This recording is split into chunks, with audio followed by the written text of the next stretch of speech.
तो कहानी शुरू होती है जनपद सिविल अस्पताल के एक अकेले सुनसान मुर्दा घर से। वहां नई फॉरेंसिक स्पेशलिस्ट डॉक्टर प्राची को एक सीधी चेतावनी मिलती है। इस मुर्दाघर का सारा राज एक ही चीज में छिपा था, ये हमेशा बंद रहने वाली चौथी खिड़की।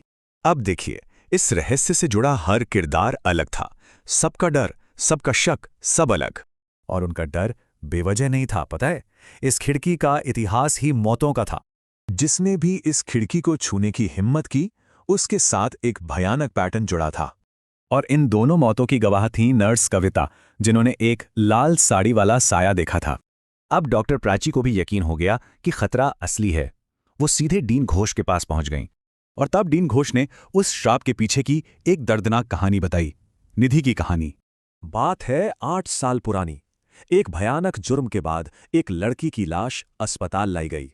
उसे पहचान भी नहीं मिली, ना ही अंतिम संस्कार, और इसी अधूरेपन से जन्मी थी एक बेचैन आत्मा।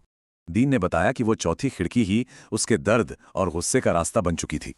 अब डॉक्टर प्राची ने ठान लिया था, वो सिर्फ तमाशा नहीं देखेंगी, वो कुछ करेंगी। तो उन्होंने आत्मा से बात करने के लिए एक तांत्रिक बाबा महेश्वर नाथ को बुलवाया। अमावस्या की रात को अनुष्ठान हुआ और पहली बार उस आत्मा की आवाज सुनी गई। उसने बदला नहीं मांगा, उसने बस इंसास मांगा और एक अंतिम विदाई, ताकि वो पूरी हो सके। डॉक्टर प्राची ने वादा किया, उसे इंसाफ भी मिलेगा और शांति भी।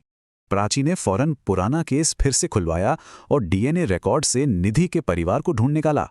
और फिर एक हफ्ते बाद निधि को वो अंतिम संस्कार मिला जिसका वो सालों से इंतजार कर रही थी।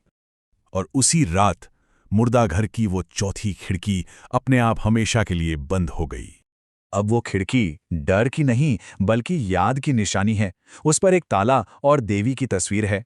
सोचिए, ऐसी कितनी ही अनसुनी कहानियां हैं जो बस किसी के सुनने का इंतजार कर रही हैं।